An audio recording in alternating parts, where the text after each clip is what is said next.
Today, China demonstrates their frustration about Taiwan's election results. The US launches more strikes against the Houthis, and UK police shut down a plot to close the London Stock Exchange. From TLDR News, this is your daily briefing for Monday the 15th of January 2024. Our main story today is China's angry reaction to the Taiwanese election results over the weekend. Taiwan, which China claims as part of its territory, voted to elect a pro-sovereignty candidate, William Lai, on Saturday. Since then, Beijing has criticised other governments for congratulating Lai, has reiterated its position that Taiwan is part of China, and continued to impose its military presence around the island. Lai's Democratic Progressive Party, or DPP, which has governed Taiwan for 8 years, won a third consecutive presidential term in an election that China had previously called a choice between peace or war. Messages of support for Lai then flooded in from countries including the US, UK, France and Germany. US Secretary of State Antony Blinken said the US was committed to working with Lai to further our long-standing unofficial relationship. But Beijing said this was a gravely wrong signal and accused the US of interfering in Taiwan affairs, viewing US diplomats as legitimizing a party it sees as a gang of troublemaking separatists. China has also continued its grey zone tactics since the results, sending warships to Taiwan to try and intimidate the island, with 4 military vessels and a high-altitude Chinese balloon detected off the coast on Sunday morning. While any actual conflict or invasion looks unlikely, at least for now, a strongly worded statement from the Taiwan Affairs Office of China's State Council said the election cannot stop the unstoppable trend of the eventual reunification of the motherland. Lai, meanwhile, has stressed that he will maintain the cross-strait status quo, which means neither seeking independence nor unification with China. He also wants to engage with Beijing as equals, while continuing to safeguard Taiwan from threats from China. The election has also caused waves elsewhere in the Pacific, where China and the US have been locked in a diplomacy battle over the last few months. Each country has been trying to win over some 14 independent island nations, and now China has won in Nauru, a tiny Micronesian island. Nauru, which was only one of 12 countries to have diplomatic ties with Taiwan, has turned back to China this morning for the first time since 2005. Analysts say that China is looking to further erode support for Taiwanese sovereignty in the Pacific, often through increased development or security promises.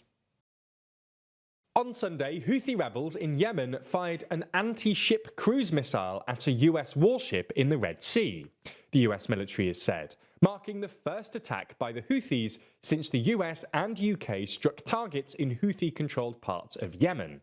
US Central Command said the USS Laboon, operating in the southern Red Sea, had been targeted by a cruise missile, but a US fighter aircraft intercepted and shot down the missile off the coast of Yemen. There were no injuries or damage reported by the US. As we've covered on this channel and on the TLDR Global channel, the Iran-backed Houthi movement has been targeting international shipping passing through the Red Sea, which is a vital trade choke point. The group, which has controlled much of Yemen for more than a decade, says it won't stop until Israel ends its war in Gaza. After the Houthis ignored a final warning by the US and its allies last week, the US and UK militaries launched airstrikes at a number of Houthi targets. Now that the Houthis have targeted a US warship directly, we'll have to wait and see how the US responds, though President Joe Biden previously said the US will not hesitate to direct further measures to protect our people and the free flow of international commerce as necessary. In any case, the strikes so far have clearly not acted as a deterrent. Yesterday, a plot to shut down the London Stock Exchange was foiled by the police. Arrests were made of 6 Palestine Action members planning to lock on to the building on Monday morning, preventing it from opening or trading. One has already been charged and will appear at court to apply for bail shortly. The group hoped to cause huge economic disruption, and it would have likely worked. The cap of companies trading on the exchange stands at over $3 trillion. In theory, this is all the value that would suddenly have become inaccessible if trading stopped. A few hours after the arrests were made, Palestine Action took to Twitter, claiming responsibility over the plot. They argue the London Stock Exchange enabled the oppression of the Palestinians in supporting the Israeli state by trading shares in weapon manufacturers arming Israel's genocide. The group hoped to encourage people to divest their shares, specifically in Elbit, an arms company and chief supplier of the IDF. Elbit has been targeted on numerous occasions by Palestine Action. The arrests were made after the police received a tip from the British newspaper The Daily Express. The tip also included details that the plot was part of a week of action against British institutions supporting Israel. These allegations came after a 2-month investigation during which a reporter posed as a member of the group. Moving to Denmark now, where a new monarch has been crowned. Only a few weeks ago, Queen Margrethe II used her New Year's Eve address to announce that she would abdicate in the near future, stating that time had taken its toll on her and that her number of ailments had increased. This came as something of a shock, as Margrethe had stated on a number of previous occasions that she would not abdicate the throne. In an interview back in 2012, speaking about the task of monarchy, she said that it is a task you have handed down to you, and that you keep as long as you live, the way my father did and my grandfather before him. In another interview in 2016, she said that her son, Frederick, will become king when I am no longer here. This turned out not to be the case, with Frederick, now known as Frederick X, succeeding his mother yesterday during a Council of State meeting. Thousands flooded the street to pay their tribute to the outgoing monarch, and more than 100,000 tuned in to watch the handover. Following this, Frederick was met by Prime Minister Mette Frederiksen, as is custom for the new monarch in Denmark. This is only the second time in Danish history that a monarch has stepped down. The first time this happened was all the way back in the 12th century, when King Erik III also abdicated. In the final uplifting story today, we discuss the progress being made to eradicate malaria. For the first time in 50 years, a sub-Saharan African country has been declared malaria-free. The World Health Organization, or WHO, has reported that Cape Verde has not recorded a single case of locally transmitted malaria for more than 3 years, and as such, it can be described as malaria-free. Experts have hailed this as a great achievement, as malaria is still a big killer in Africa. In 2022 alone, more than 500,000 people lost their lives to the disease.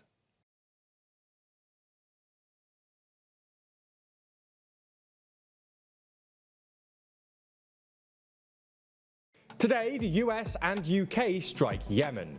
Greece drafts a bill to legalise same-sex marriage, and a ceasefire is reportedly struck between a rebel alliance and the Myanmar military. From TLDR News, this is your daily briefing for Friday the 12th of January 2024. Overnight last night, the United States and United Kingdom carried out airstrikes against Houthi rebels in Yemen. The combined force of aircraft struck a range of targets in Yemen in response to repeated attacks on international shipping in the Red Sea by the Houthi movement, officially Ansar Allah, which says it's retaliating against the Israeli military's actions in Gaza. US and UK forces reportedly struck the Yemeni capital Sana'a, the Red Sea port of Hodeidah, and the towns of Damar and Sada. A US and UK statement said the joint strikes were carried out with the support of the Netherlands, Canada, Bahrain, and Australia. The strikes come after repeated demands by the United States and others for the Houthis to halt their attacks on international vessels in the Red Sea, demands that have so far gone unmet. The pressure for the US and its allies to respond was initially relieved in mid-December, when US Defense Secretary Lloyd Austin announced Operation Prosperity Guardian, a multinational maritime force made up principally of naval assets from the US and UK, along with 7 other nations, with the goal of upholding the foundational principle of freedom of navigation and tackle the threats made by the Houthis. However, after the formation of this new operation, the attacks continued, spurring the US and allies to issue a final warning on January the 3rd, warning the Houthis that they will bear responsibility for the consequences should they continue to threaten lives, the global economy, and the free flow of commerce. Speaking after the joint US-UK strikes, a Houthi spokesperson said 73 strikes had killed 5 of their fighters, adding that it would not go without punishment or retaliation, and that the group would continue to target ships headed for Israel. While some US lawmakers have expressed support for the operation, others have expressed concern at the lack of congressional oversight or approval. Similarly, in the UK, the strikes were carried out without parliamentary approval, though before the operation, Prime Minister Rishi Sunak met with the House of Commons Speaker and opposition leader Keir Starmer, who has expressed his support for the strikes. Russia has accused the US and UK of complete disregard for international law, while Iran, which financially and militarily supports the Houthis, called the strikes a clear violation of Yemen's sovereignty and territorial integrity. Saudi Arabia, which had been fighting the Houthis for nearly the past decade, said it was monitoring the situation with great concern and called for restraint and avoiding escalation. We'll have a full video coming out about this over on the TLDR Global channel, so keep an eye out for that. UK Prime Minister Rishi Sunak has made a surprise visit to Ukraine, where he's pledged £2.5 billion in military support, the UK's largest annual commitment to Ukraine, and an increase of £200 million on the previous 2 years. According to a UK government statement, at least £200 million of the assistance package will be spent on a major push to rapidly procure and produce thousands of military drones for Ukraine, including surveillance, long-range strike and sea drones, which will be the largest delivery of drones to Ukraine from any nation. On his visit to the country, Sunak said the UK will also not falter and will stand with Ukraine in their darkest hours and in the better times to come. Some officials, though, had reportedly been urging the Prime Minister to make a longer-term financial commitment to Ukraine that would send a stronger signal of British support. However, the commitment made was only for the 2024-25 financial year. As part of his trip to Ukraine, Sunak has also signed an agreement on security cooperation, which formalises a range of support the UK has been and will continue to provide for Ukraine's security. In other news, Greece's Conservative government has drafted a bill to legalise same-sex marriage, Prime Minister Kyriakos Mitsotakis has said. In an interview, he said, "What we will legislate is marriage equality, which means the elimination of any discrimination based on sexual orientation. It's not something revolutionarily different from what applies in other European countries." The move has earned the support of the left-wing opposition, but Prime Minister Mitsotakis faces stiff opposition from the influential Greek Orthodox Church and the more conservative part of his own party. Mitsotakis admitted that "I and all those who believe in this legislation must convince our parliamentarians and subsequently those who may still have a negative stance." Greece has recognised same-sex unions since 2015, but the LGBTQ+ community has said that Greece remains behind other European countries on LGBTQ+ rights by not legalising same-sex marriage. While the draft legislation has won the backing of the left-wing main opposition Syriza party, the party's leader has criticised it for not going far enough on same-sex parental rights. An update now on the situation in Myanmar, where a rebel alliance has agreed to a ceasefire with the ruling military junta after a months-long uprising. It's come following talks mediated by China, which was concerned about potential trade disruption on its southern border due to the fighting. Myanmar's military junta took power after a successful coup in 2021, but has recently been unsettled by attacks from armed ethnic minority groups, which have surged over the past few months. The attacks were backed by a pro-democracy civilian-led government and threatened to severely destabilise the junta's grip on power. More than 300,000 people have been displaced due to the violence, and more than 2 million overall since the coup, according to the UN.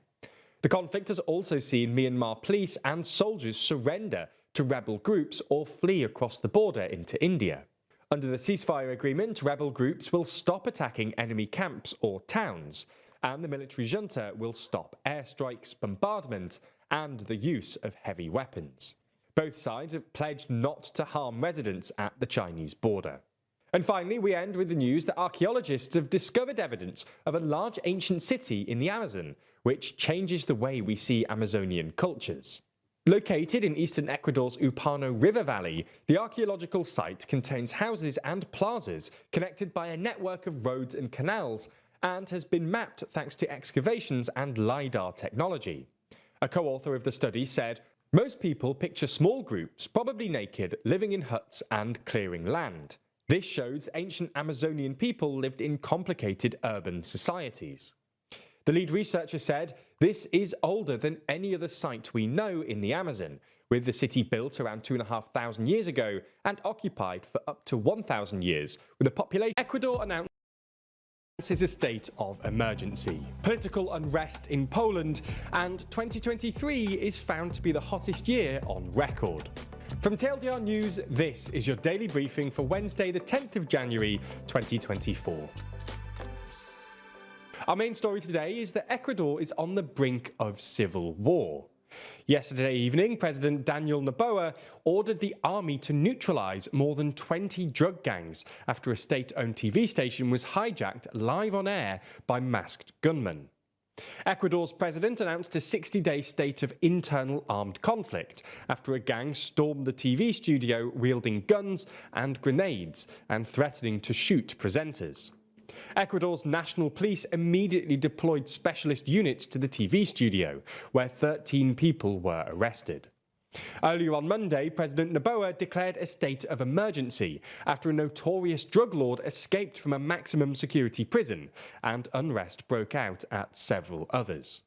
At least 10 people have been killed since then, at least 7 police officers kidnapped, and dozens of prison guards taken hostage, as violence spreads further into the streets. There were also unconfirmed reports of armed men entering a university in Guayaquil and looting in downtown Quito, as well as social media videos apparently showing the lynching of prison guards held hostage by inmates. Footage from the live TV broadcast showed one kidnapped policeman reading a statement that said, "You declared war, you will get war. You declared a state of emergency, we declare police, civilians and soldiers to be the spoils of war." In response, Noboa has targeted 22 named drug gangs, labelling them terror organisations, and has mobilised the Ecuadorian armed forces to carry out operations against them. Peru's Prime Minister also declared an emergency along his country's northern border with Ecuador, deploying a police force immediately to prevent any instability spilling over into the country. Over the last few years, drug-related violence has surged in Ecuador, a country that used to be known for being one of the safest in Latin America. The country's prisons have been beset by violence between rival gangs, often resulting in multiple homicides. Since 2016, Ecuador's homicide rate has soared by almost 500%, to a shocking 22 murders per 100,000 people. Noboa's war on drug gangs will be a test of the newly elected president's pledge to eliminate violent crime in Ecuador, but it's also likely to raise fears elsewhere. Ecuadorian gangs have been linked to violence between rival drug cartels involved in exporting cocaine to the US, in what's known as transnational organised crime.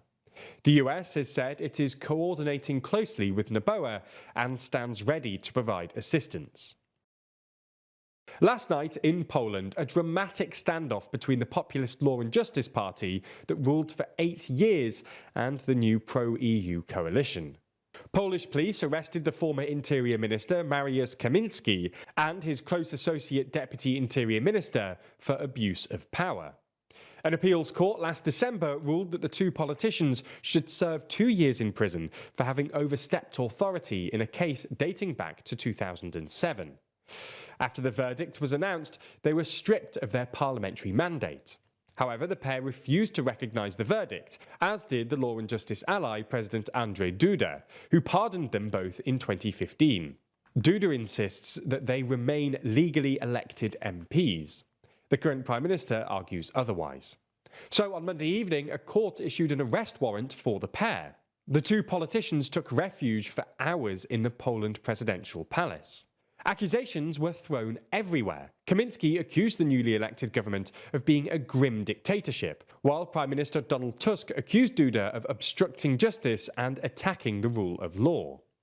The two were finally arrested, and several hundred Law and Justice supporters demonstrated outside the palace in support of the two MPs, chanting "shame" and "free the political prisoners."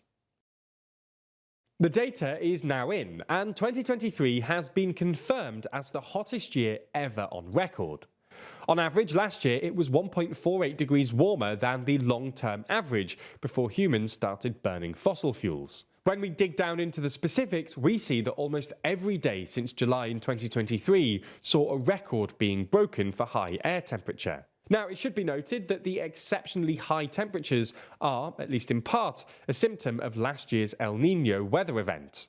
However, climate change is also a factor in this, and scientists are worried that last year's record temperatures could be a sign that we're on course to break key international climate targets. Additionally, the exceptionally high temperatures last year contributed to worsening extreme weather events, such as the wildfires across Canada and the US, and the droughts in Africa. It's not just high temperatures either that are cause for concern.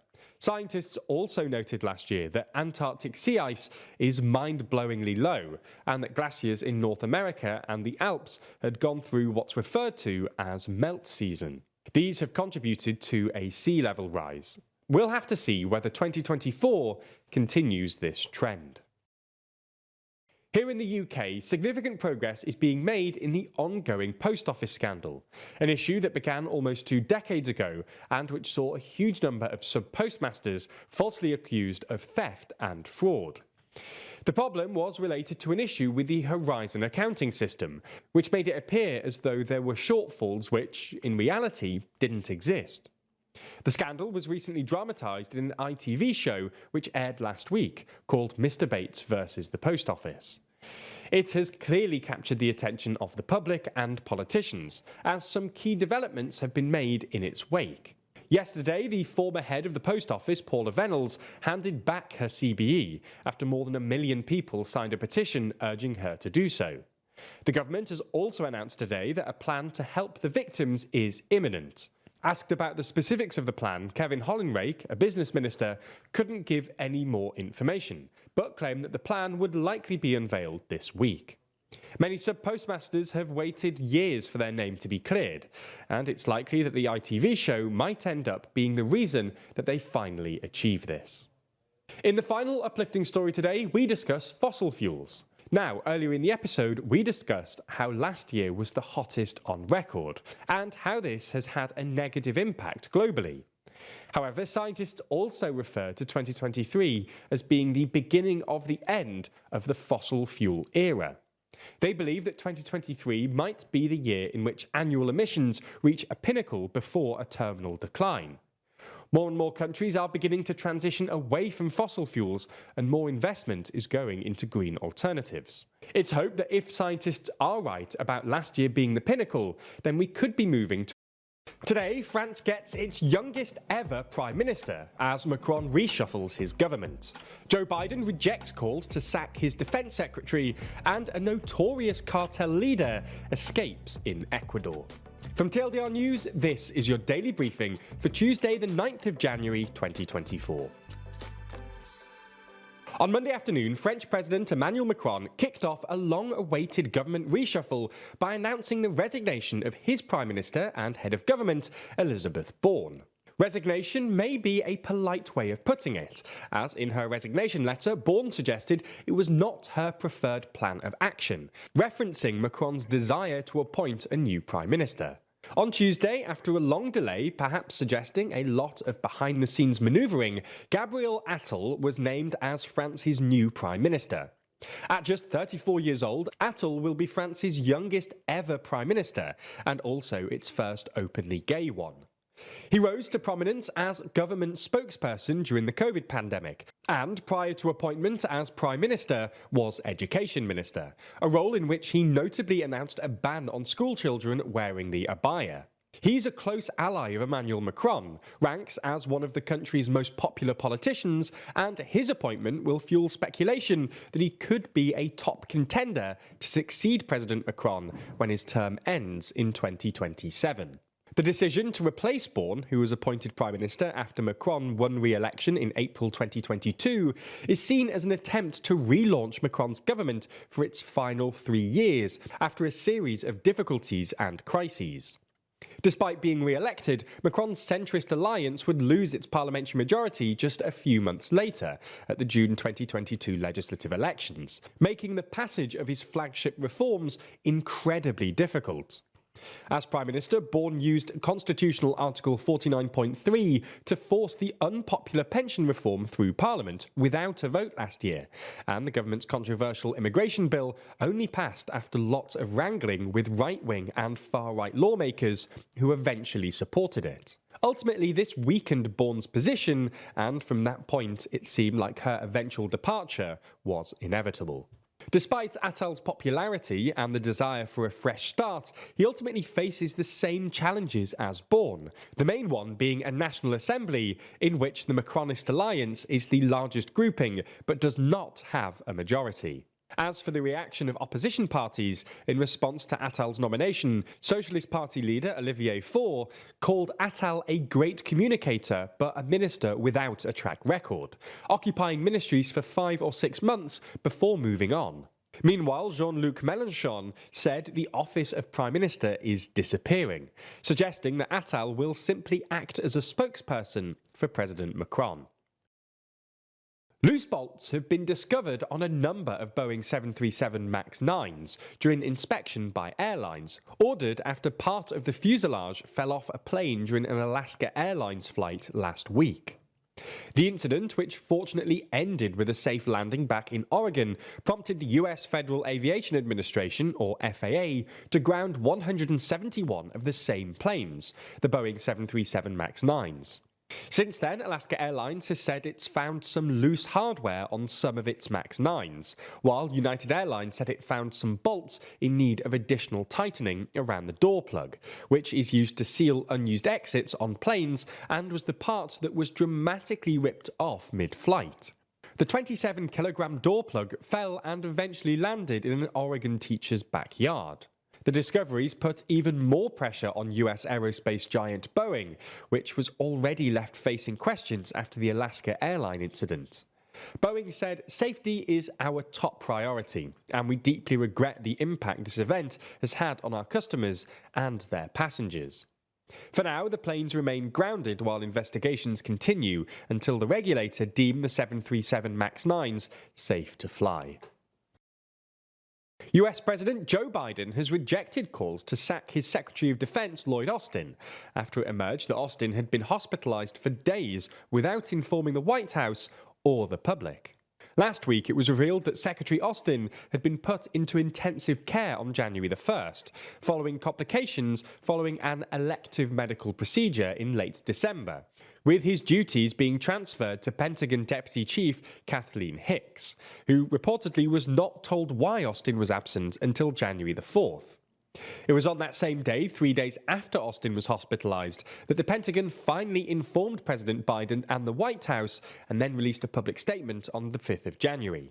Austin, who is now out of the ICU but remained working from hospital as of Monday, admitted that he could have done a better job ensuring the public was appropriately informed, adding, "I commit to doing better." At a time when the US is juggling multiple security crises, including the conflict in Gaza and wider Middle East, Austin's undisclosed absence naturally raised concerns and appeared to be a breach of protocol for cabinet officials. As such, a number of Republicans called for Austin to lose his job. Biden's press secretary said the president continues to have complete confidence in Lloyd Austin, and the White House said it would review its procedures so that we can learn from this and see if any processes need to be modified. Ecuador is on high alert after a notorious gang leader has escaped from prison, prompting President Daniel Noboa to declare a state of emergency. More than 3,000 police officers and armed forces members have been deployed to track down Jose Adolfo Macias, also known as Fito, leader of the Los Choneros cartel, after he vanished from Guayaquil prison on Sunday. The 60-day state of emergency includes a nightly 11 p.m. to 5 a.m. curfew, and President Noboa said it grants the security forces all the political and legal support for their actions. He also said on Monday that he had authorised security forces to take back control of the country's prison system, which has been lost in recent years. Fito was sentenced back in 2011 to 34 years in prison for crimes including murder and drug trafficking, and his escape comes as Ecuador continues to struggle with a security crisis that's seen the country go from one of the region's safest to one of its most deadly. Insecurity and violence was a major theme in this year's election, which was marred by the assassination of a presidential candidate, allegedly by criminal gangs. And finally, we end with the news that the South Korean parliament has approved a bill banning the slaughtering and selling of dogs for meat. The centuries-old practice has already become increasingly rare, with younger people in particular turning away from it as they consider dogs more as pets than food, and are concerned about the welfare of dogs in dog farms. The legislation will take effect in 2027 and make it an offence to raise or slaughter dogs for consumption, as well as selling dog meat. Those slaughtering dogs could face up to 3 years in prison. Support for the ban has gained momentum under President Yoon Suk-yeol and his wife, who vocally opposes the practice,